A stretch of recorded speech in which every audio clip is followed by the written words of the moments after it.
আসসালামু আলাইকুম ওয়া রাহমাতুল্লাহ। বিডি পোল্ট্রি ফার্মের পক্ষ থেকে স্বাগত জানাচ্ছি আমি মোহাম্মদ সাকিব হাসান। এই খামারে 95% প্রোডাকশন আসার পরও 95 বলতে 90% প্রোডাকশন আসার পরও খামারটাতে লস আছে।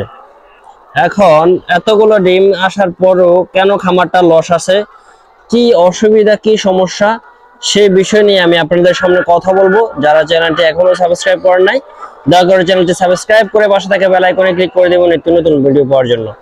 এখন দেখুন, এখানে প্রায় অনেক কুড়ি ডিম, অনেক সারি সারি ডিম দেখতে পাচ্ছেন, কিন্তু তারপরেও কেন লস আসছে এই খামারে, সেই বিস্তারিত ভিডিওটি জুড়েই থাকছে আমি মোহাম্মদ সাকিব হাসান। তো এখন আসলে আমার চ্যানেলের সে এক শুভাকাঙ্ক্ষী, যারা নিত্য নতুন আমার ভিডিও দেখে, তো উনি মূলত আমাকে বলেছে, ভাইয়া আমি আসলে এরকম একটা সমস্যা ভুগছি। কি সমস্যা ভুগছি? আসলে যে দেখতে পাচ্ছেন আমার মুরগির প্রোডাকশন খুবই ভালো, কিন্তু আমার মুরগির ডিমের সাইজটা ছোট আছে। কেন আছে? এই যে দেখেন, ছোট সাইজ, একদম ছোট। ডিমের কালারটাও কবুতরের ডিমের মতো। কিছু ডিম আছে খুবই ভালো, আবার কিছু ডিম আছে এই যে এই ডিমের সাইজটা ভালো, এই ডিমের সাইজটা সেই তুলনায় খুব কম ছোট।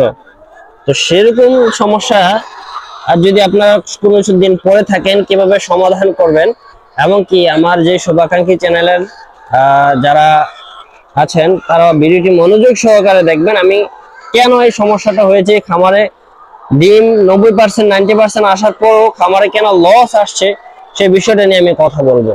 আসলে ডিম যদি ছোট আছে তাহলে কিন্তু ডিমের বাজারটা ঠিকভাবে পাবে না, কারণ যে ডিমটা ছোট সাইজে, যে ডিমটা ছোট, এই ডিমটা কিন্তু আপনার বাজারে বা মার্কেটে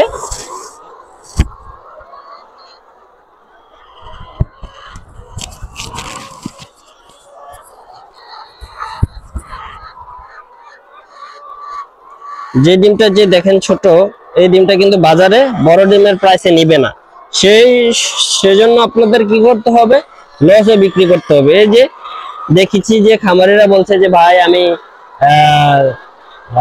মূল বাজার থেকে কম পাই, 2 টাকা রেট কম পাই, আমি ডিম ছাড়তে হচ্ছে বাজারে। কেন 90% প্রোডাকশন আসার পরেও কেন এই খামারে লস আসছে, সেই বিষয়টা আমি হাতিয়ে খুঁটিয়ে বারবার দেখেছি, এবং উনিও সেটা মনে প্রাণে ধরে নিয়েছে যে হ্যাঁ আসলেই বিষয়টা ঠিক। আসলে কেন এই খামারটাতে লস আসছে, সেটার একমাত্র কারণ হচ্ছে এই যে মুরগি কি অসুস্থ? না, মুরগি কোনো অসুস্থতার কোনো লক্ষণই আপনাদের সামনে পড়বে না। তবে কি সমস্যা মুরগির, আসুন কথা বলবো সেই বিষয়টি নিয়ে। আসলে মুরগিকে অতিরিক্ত অ্যান্টিবায়োটিক খাওয়ানো হয়েছে, মুরগির শরীরে অতিরিক্ত অ্যান্টিবায়োটিক প্রয়োগ করা হয়েছে। আমরা সবসময় আপনাদেরকে বলি, মুরগি লালন পালন করবেন, সঠিক ম্যানেজমেন্ট তৈরি করতে না পারলে আপনার খামারে ভাই লস আসবে। আপনি লক্ষ লক্ষ টাকা দিয়ে খামার করবেন, এখানে 1900 মুরগির মতো আছে, তো এখানে লক্ষ লক্ষ টাকা দিয়ে আপনি খামার করবেন, যদি খামারে লস আসে এত লক্ষ টাকা দিয়ে, তাহলে কিভাবে কি হবে?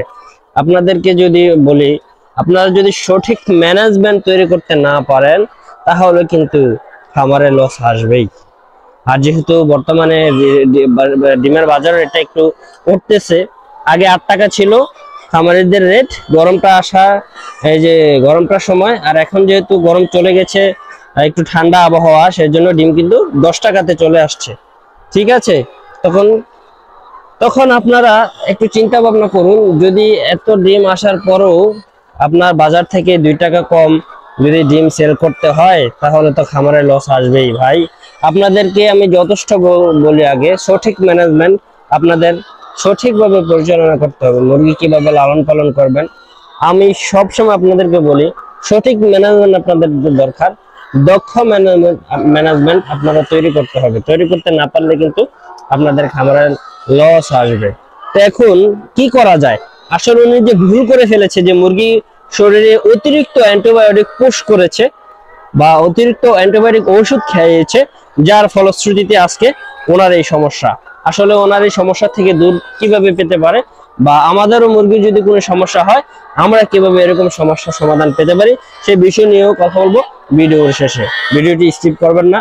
আসলে যে কথা না বললেই নয়, আপনারা অনেকে মনে করেন কি মুরগিকে ওষুধ খাওয়ালেই ভিটামিন খাওয়ালেই বুঝি মুরগি সুস্থ থাকবে, মুরগি ভালো থাকবে, তাড়াতাড়ি ওয়েট চলে আসবে।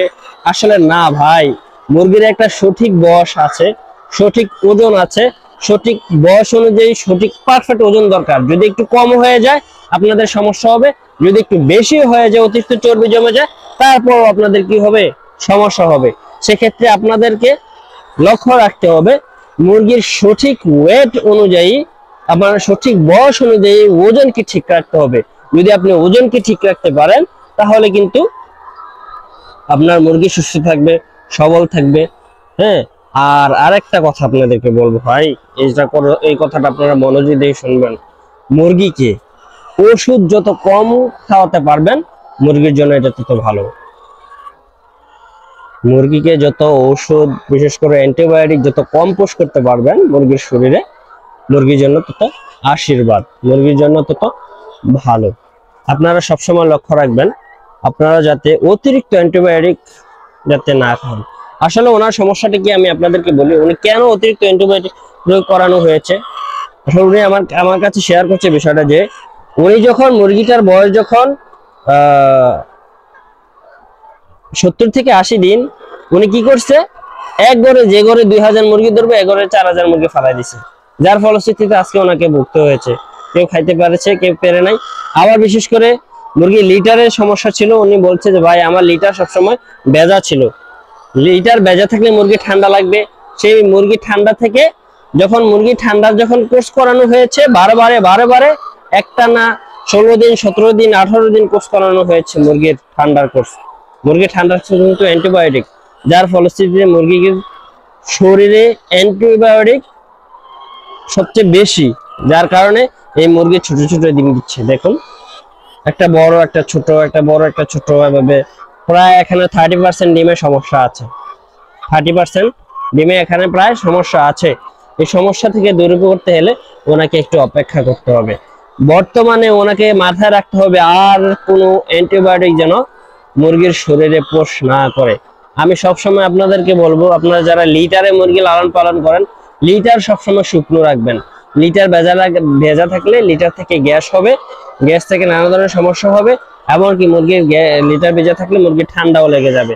আপনারা সবসময় খেয়াল রাখবেন মুরগির ঠান্ডা যাতে কম হয়, আপনারা যেহেতু বান বাতাসের দিন যাতে কম আসে সেজন্য। আপনারা দেখুন এই যে ডিমগুলো একটা ছোট একটা বড়, এখানে আবার ছোট, এখানে বড়, ছোট বড়, এখানে একটা ডিম দিচ্ছে, খুবই মর্মান্তিক। কি বলবো, বলার কোনো ভাষাই নেই।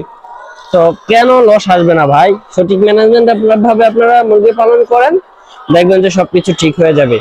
আমি আপনাদেরকে যেই সমস্যা, আমি শুধু আপনাদেরকে খামারের লাভই দেখাই না ভাই, আমি দেখাই একজন খামারি কিভাবে সফল উদ্যোক্তা হয়ে উঠবে।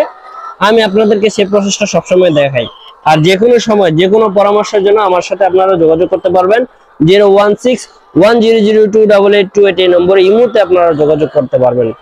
ঠিক আছে, তো এখন ওনার সবচেয়ে গুরুত্বপূর্ণ কাজ হচ্ছে এখন আর কোনো যাতে মুরগির শরীরে অ্যান্টিবায়োটিক ওষুধ প্রয়োগ না করে এভাবে সঠিকভাবে লালন পালন করতে হবে, যাতে সঠিক আর কোনো মুরগিকে আর কোনো অ্যান্টিবায়োটিক পুশ করতে না হয় মুরগির শরীরে। তাহলে এটা কি হবে, মাস 2 মাস ভোগান্তি করতে হবে। এরকম ডিম কিন্তু মাস 2 মাস দিবে, মাস 2 মাস দেওয়ার পর ইনশাল্লাহ এটা ঠিক হয়ে যাবে আশা করি। আর হ্যাঁ, আর অবশ্যই এটা ঠিকের জন্য রিফেন্স ব্যবহার করতে পারেন আপনারা। রিফেন্স একটা ভিটামিন, সেটা হচ্ছে রিফেন্স, এটা আপনারা ব্যবহার করতে পারেন। রিফেন্সটা হচ্ছে খাবারের সাথে মিশিয়েও দেওয়া যায় পাউডার, আর একটা আছে লিকুইড, ওটাও আপনারা পানির সাথে মিশিয়ে দিতে পারবেন। ঠিক আছে, আপনারা সবসময় এদিকে লক্ষ্য রাখবেন।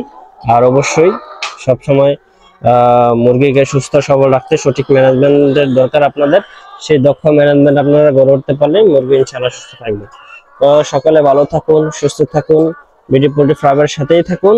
যারা চ্যানেলটি এখনো সাবস্ক্রাইব করেন নাই, দয়া করে চ্যানেলটি সাবস্ক্রাইব করে পাশে থাকা বেল আইকনে ক্লিক করে দেবেন নতুন ভিডিও পাওয়ার জন্য। দেখা হবে পরবর্তী নতুন ভিডিওতে। আসসালামু আলাইকুম ওয়া রাহমাতুল্লাহ।